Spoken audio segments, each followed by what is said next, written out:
My client, John, runs an agency that's dead. He just doesn't know it. AI is going to completely wipe him out in 3 years because of his business model. In this video, I'll go over 3 warning signs that your business is headed for death, 6 risks of fixing it the wrong way, and 4 things you could do to future-proof your business. Now, the warning signs can be there that your business is in trouble. Maybe, like John, growth was decent, but now it's stalled. And just one hiccup in client acquisition and he's in trouble. So here's the question. Should John double down and push ahead, just tweaking the existing business model? Or is now the time for something completely new, like a completely new offer, a new product, even maybe a new business? Should he start a different tech kind of company instead of the agency he's gotten? So many choices.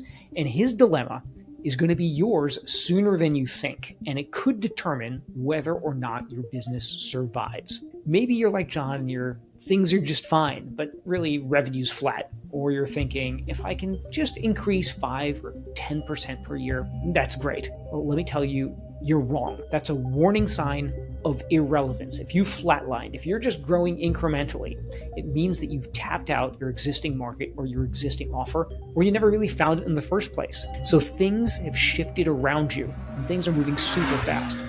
Let's do a really quick thought experiment, something I did with John. So fast forward 5 to 10 years in the future and ask, what will your current business model be? Will it still work?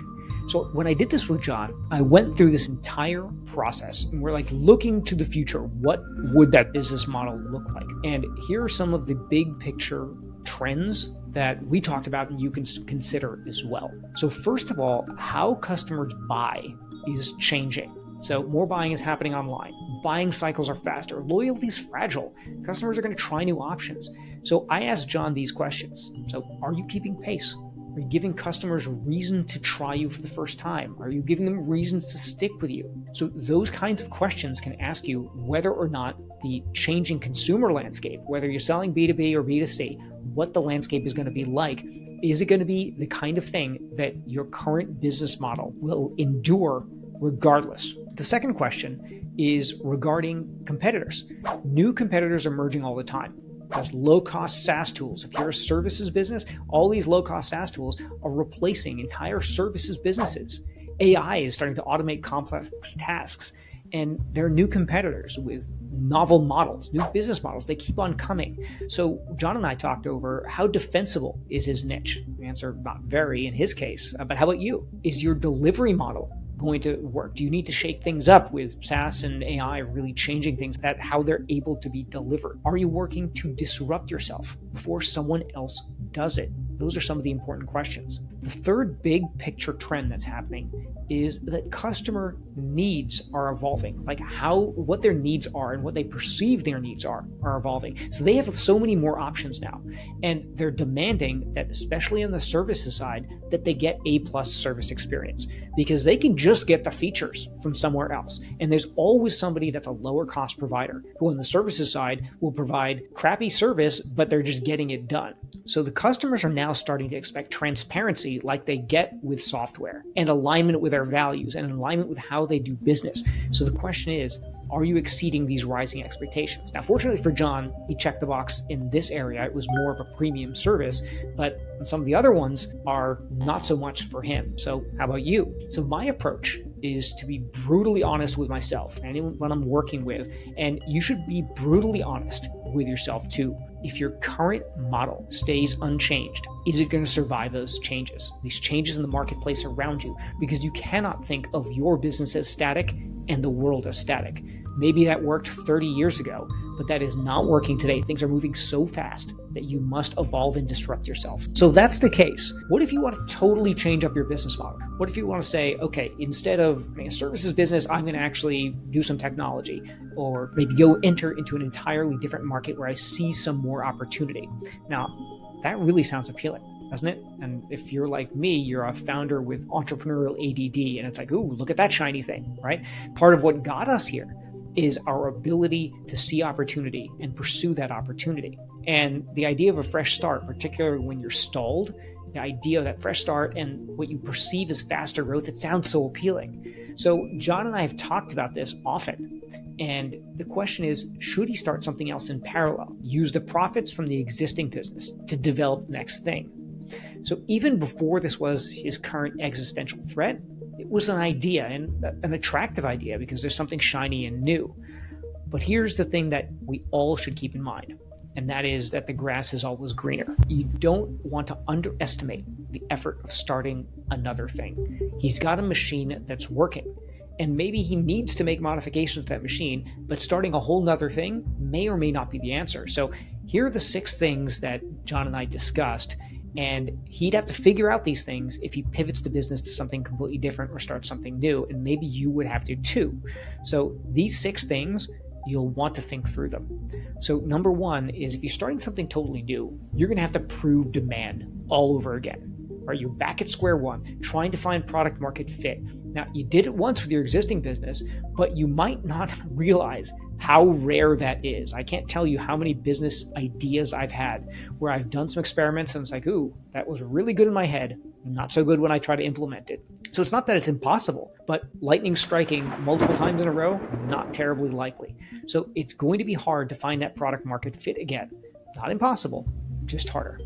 The second thing is new competition. So you'll be competing with others who are further ahead in that new space, right? You've got a whole new set of competitors. And some of us love the fight. I'm guilty as charged. I love that fight. But be prepared to learn a whole new landscape.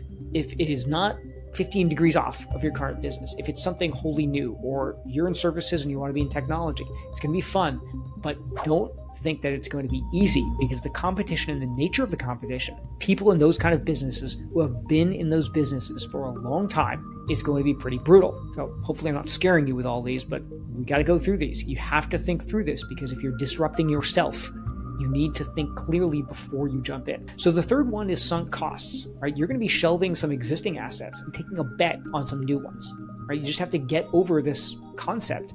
You might have to do that. You might have invested a bunch of time in standard operating procedures, in staff, in potentially even inventory, in a building, whatever it may be. You've made investments now, and you might have to kill some of those investments, and it's going to be painful. Right? You might think you've got a great process that delivers to customers. That's fantastic. If it doesn't work tomorrow, you need to decide to rest on your laurels and see how long you can run this thing out, risking irrelevance, or maybe throw something away because it won't serve you tomorrow. It's a tough choice, but think through it. Will you be irrelevant tomorrow so you have to throw things away? The fourth thing is morale, and this is for any of us who have teams. Teams can be resistant to abandoning a model they know. So if you don't have all players that are A players, then they might push back a little bit. Now, you're the leader, and you're going to be leading through this change, and that is something that you're going to have to get used to doing. You might need to look for some new team members who can actually be future focused. And fortunately, John didn't have this problem. He has a really, really good team, and they're excited to try new things. Not every business has upgraded to a bunch of all A players. I've got separate videos on that, but that is one of the things you're going to need to think about. The fifth thing is your focus divide. You will be splitting your attention between the old and the new, and it will spread you a little thin. It's hard to focus on more than one business model. I know, because right now I own multiple businesses, and without really good leaders in place, it is very, very hard to focus on more than one business model. It is, however, price of future-proofing. It is the price that you might have to pay to future-proof your business. So again, it's going to be work, but you can do it. Just go in eyes open. And the last thing, and I talked a lot with John about this, is cash burn. Financing the new thing isn't free. It's going to cost you time. It's going to cost you money. It might be in the form of staff that you have. It might be in the form of actual cash you're going to have to invest. But the way to reframe this and make a good decision for you is you can view it as insurance for your future business, right? It's really insurance. You can keep on operating today uninsured that something's going to change, or you can budget a certain amount for this kind of insurance, this future insurance, like ensuring that you are taking some bets that are going to lead to where the market is going, where the customers are going in your industry or in the adjacent industry you might go into. So you could go uninsured, save a little bit today, or you can choose to invest that. So all of this isn't to discourage you. It's just to make sure that you're going in with your eyes open. Future-proofing isn't free. So as a final thing, I walked John through 4 questions that he get asked to make it clear whether he should push forward or hit reset. All right, those 4 questions are: first, where is the proven demand? Right, talk to real customers, get the picture. The second is, what value are you building? Right, how does this idea that you have really map to where the value is that customers are going to want in the future? Because if you're just building something because you think it's cool, you're not actually future-proofing. You have to be building value and then kind of guessing where it's going to be based on your conversation with customers and where they're heading, so you intersect with them in the future. Third question, and this is a kind of important one: what lights your fire, right? What makes you excited, gets you jazzed every morning? Because you're going to be taking a big bet, and it's going to be an expensive bet in terms of your attention. However, it could pay off big, but you have to be looking at this for the longer term. So if you're not excited about it, then you might not have enough gas in the tank to actually make it happen, and you'll just give up too soon, because this is a long-term bet. You have to be able to play the long game. And the fourth and final question is, which builds the better asset? So you're building an asset in your business. The business exists to create financial outcomes for you. So you're investing in the asset.